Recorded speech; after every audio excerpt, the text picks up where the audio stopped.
Аз, разбира се, спомен от прадядо си нямам, но си спомням това, което се е говорило в семейството и си спомням, че това, което баща ми е разказвал, разбира се.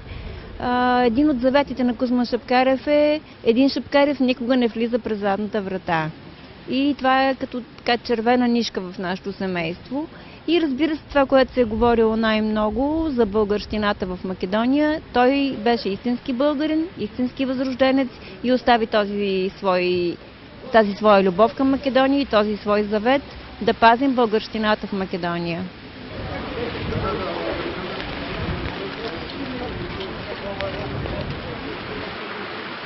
Истината и само истината. Това е неговия девиз. В неговия живот той се е борил срещу не един и двама врагове на българщината. Като започнем от турската държава, турците, безспорно, като много други хора.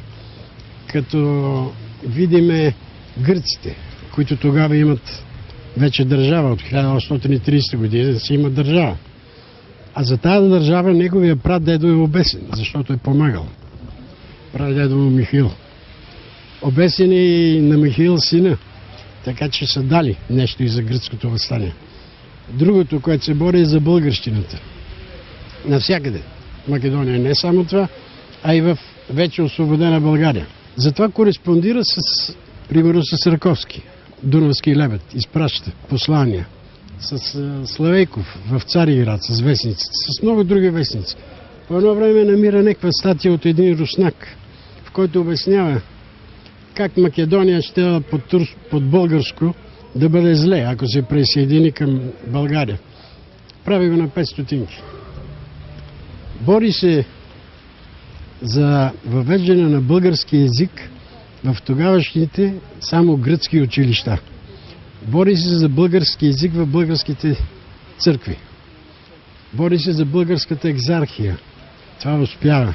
В дена, в който чете реч във възхвала, същия ден умира съпругата му, дъщеря на Димитър Миладинов. И тя казва: поне това доживях.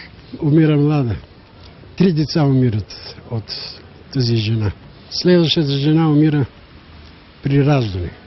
78 година се прибира в Охрид и намира, че третата му жена Наумка е починала и оставила 3 деца. Климент, който после става пръв приятел и съратник с Гоце Делчев. Анастасия, моята баба, и Евтим, третия син. Там вече 2-3 години остава вкъщи заедно с майка си, баба Марушка, да се грижи за тези деца. Като вижда, че нищо не става след така наречената руско освобождение, идва в България.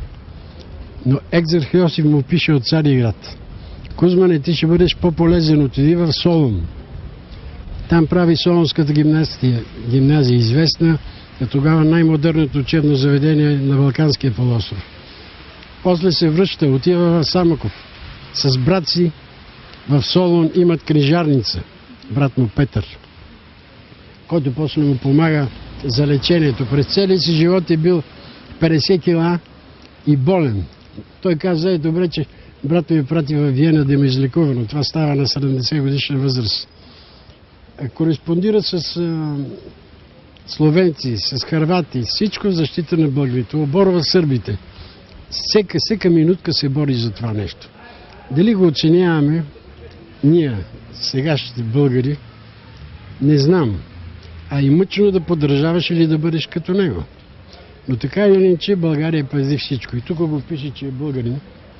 Въпреки че в Македония има много паметници. Каза: како бе, бех веднъж в Македония, стана дума за Кузман Шапкарев. Како бе, ова е нашия най-велик и така нататък. Викам си сигурно. Така е. Та, достоен човек, достоен живот за България. Той критикува известни българи. Славейков, председател на Народното събрание, защото е си присвоил една негова дописка за български обичай Руселий. И вика: той имаше, вика, това навик така да покрадва, вика, някой друг материал. Критикува всичко, дори и властта, че не се грижи новата власт в България че лекарите са мошените, само обиждат хората. Навсякъде се намесва с истината и само истината.